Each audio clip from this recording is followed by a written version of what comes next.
You are watching What's Happening Minnesota with the Minnesota Spokesman-Recorder. This episode is brought to you by Black Table Arts, gathering communities through the arts toward better Black futures. Thank you for tuning in to What's Happening Minnesota with the Minnesota Spokesman-Recorder. I'm your host, Tiffany Johnson, and today we are located at arts-based cooperative Black Table Arts. I am joined today by Alfred Sanders, who is the Director of Operations here, and Syne Barr, who is the Executive Assistant.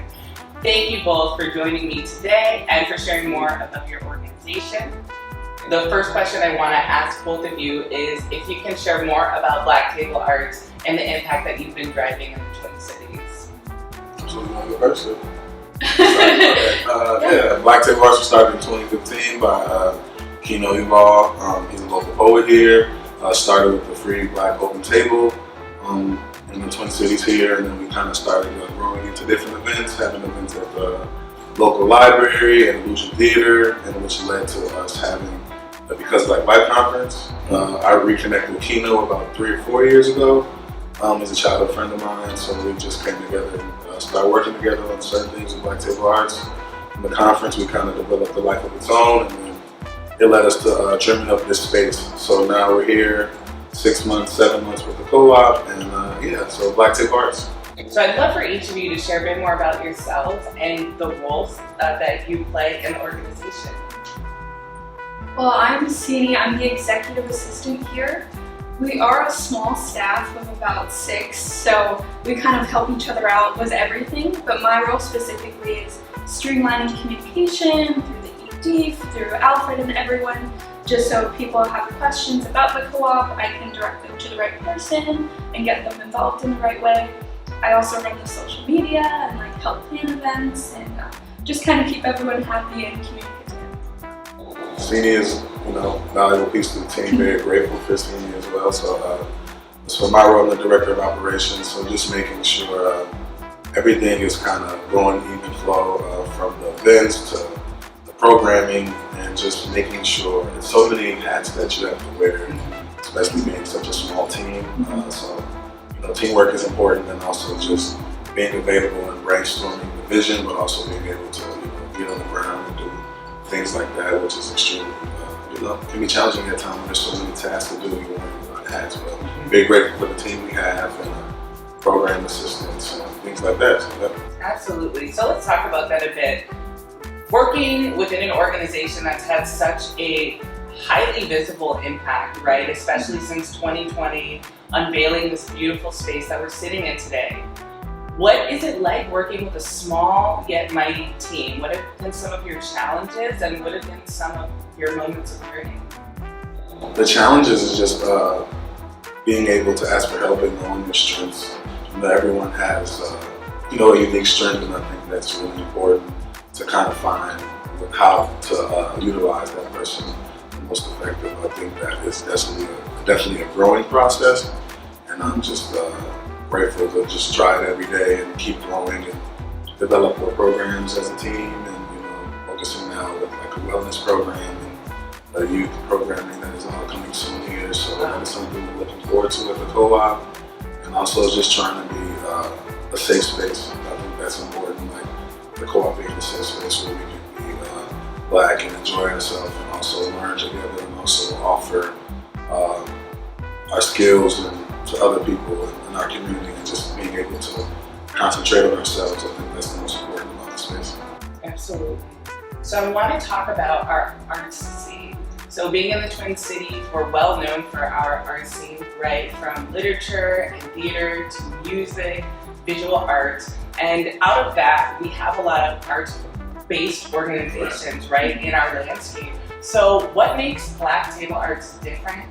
What are the different resources and offerings, and what makes this experience so unique for your members and folks who visit the space? What sets Black Table Arts apart is that it's a hub for every kind of artist, but for specifically Black artists. So you get to have that connection of people who look like me and have the same mission and feelings, but it's also, I'm a writer, I'm a singer, I'm a comedian. We welcome all different types of artists, and we also welcome new ideas. Like, being a small and new organization, it definitely has its challenges, but I think it's really helpful in the art scene because we have that flexibility to be creative.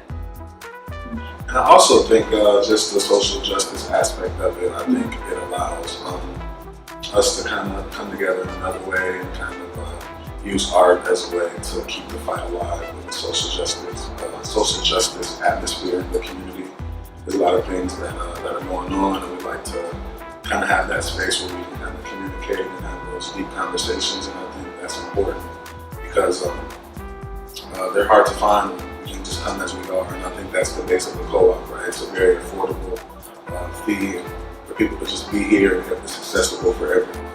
So I think that's kind of a highlight for us as we make it like everyone's invited to the cookout kind of thing.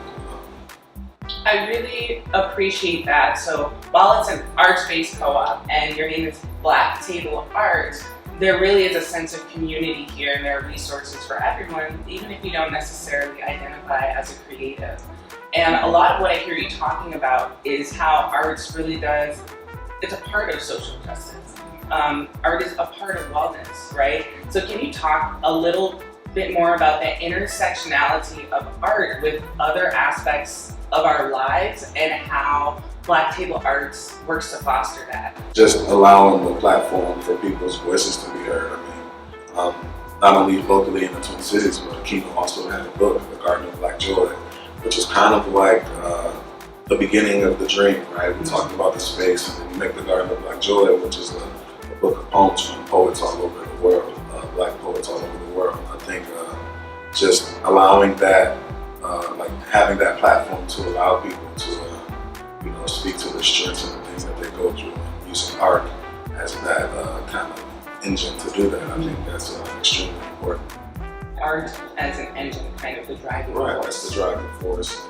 Everyone comes here because they have an interest in art. It can be very general or very broad, but I think you leave here appreciating everyone in a different light and just learning from one another as well.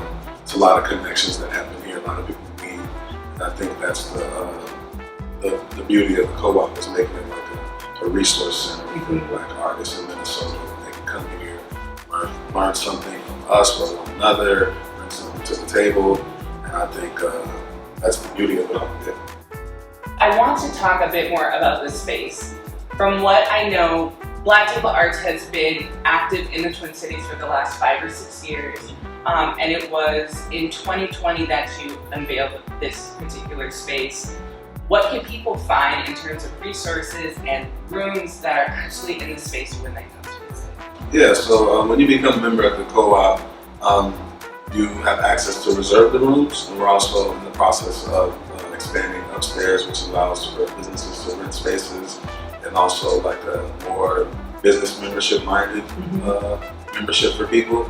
So I think it's just having everything in one spot is very important, especially because a lot of people come here and they have a lot of interest. Right? We have the studio, we have the bookstore, which is by Black authors. I think having so many things in one space can generate such a powerful force. And I do think the beauty of it all, it allows us to come together in the same light as we would come to as we're going to a sporting event or to a concert, right? It's that same kind of draw, but we're in a different mindset and a different kind of joy. And it's beautiful to see. We attract people of all ages, young people with their families, couples going out together. I think it's the beauty that we have. We can touch a lot of age ranges and people enjoy it, right? It's kind of a safe space for them. So yeah. That's really great. A space that cultivates Black community. Right. Everybody's invited. Like putting the water on the plant, right? So they come here and we're growing together, and I think that's the joy of it. Wow, that's really amazing. And since Black Table Arts has been active, the organization has grown, and it seems like every year there's just more, there's always something new, and that's really exciting. Syne, so you run the social media and you're in charge of a lot of the outgoing messaging, inviting folks into Black Table Arts. Can you tell me about some of the programming and events that are currently going on that you guys would like folks to come up to? For sure. Well, we have a lot of different events. So even last night we had a bonfire that we invited artists to come people did music, poetry, rapping, singing, outside by the fire, having s'mores and just being together to hear different kinds of art, and that's what a lot of our events are for. We also have Black Lives Matter, which is a writing workshop, but then people can also share what they're writing and being in that space and community by creating together. That's what a lot of our events are for, is creating together, or even just like enjoying being in a space where people are creating if you are more reserved in that area. So we have Black Lives Matter. We just started this Black abolitionist study group. So it'll be a piece of text that we all come together and just read together and talk about how we feel about that, and also action items like what can we do in the city, what do we need in the city, what do we need in this space. So yeah, and you can definitely check us out on social media to see our upcoming events. Great, and what is the social media tag for those watching? Yes, Black Table Arts, at Black Table Arts. I want to talk about the impact you're having, not just in our city and state, but like hyper locally. So we're here on, I believe, 3737 Minnehaha. And I'm just thinking, so you guys had a bonfire outside, a lot of our community out, and we're projecting our artwork, but we're also in South Minneapolis, right on this corner. So can you talk about what your impact has been, or kind of what you've noticed from just being a Black organization that's very bold in its outreach and activity in this neighborhood? What's that been like for you? I think it's been cool actually. The neighborhood has kind of shown a lot of support, and I noticed just this street, Minnehaha is very changing. It's changing a lot. There's a lot of organizations that are very progressive as well. Further down, and another Black-owned organization down there as well. So I think just bringing a kind of different vibe to the community and kind of spicing it up a bit, it's very cool because people support, and we get a lot of support from our neighbors, and we're very grateful for them. So, yeah. Awesome. I'd say a huge impact being in Minneapolis is just the Black community that we're creating, and hearing that directly from people that come to our events. We have people go up to the mic and they're like, it's so beautiful to see so many Black people here. You don't get that a lot in one space. And to me, that's been one of the most impactful parts, is just having people have that space of comfortability that they don't really have much else. That's really interesting. So you're making an impact by really diversifying the neighborhood, Right. but also creating a space for Black community, which is kind of not always easy to find in Right. Minnesota.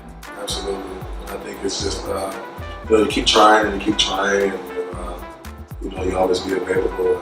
I think the co-op is perfect for that, right? We're open every day except Sunday, right? So 6 days a week, you can stop in and kind of just, have a lot of things going on and programs throughout the month. We are always available. Like I said, so Always available. always available, always 24/7. I think everything that you have done already has been very exciting. And I want to know, what is next for Black Table Arts? What do you have up your sleeve? What does the community have to look forward to that you can share? Yeah, I would say just focusing on wellness programs and youth programming. I noticed there's a big void of that with everything going on with the school kind of being different and COVID. So there's a lot of young people who need a space to do things. So I think creating theater programs is something that we're having soon here. Like an open mic jam session is coming very soon. And we also have a Halloween thing that we're doing, just the Black space where we can come and have a good time. Halloween costume party. So I think just the holidays comes around in the new year, just being open and accessible to the things that our community needs, whether it's for you to offer a warm place for people to get some food around the holiday season, or just some extra layers of clothing, whatever we can do to be a support, because I know it's challenging, and there's a lot of challenges in this winter time. So yeah. Absolutely. Well, I'm so excited. I just want to say thank you to both of you again for having us and sharing more about the impact, whether folks are looking for a space to work to celebrate with community, have a jam session, an open mic. Black Table Arts is here. Yes, indeed. Yes, indeed. Wonderful. Thank you. Well, thank you all for tuning in once again to What's Happening Minnesota with the Minnesota Spokesman-Recorder. My name is Tiffany Johnson. I think that's how you end it.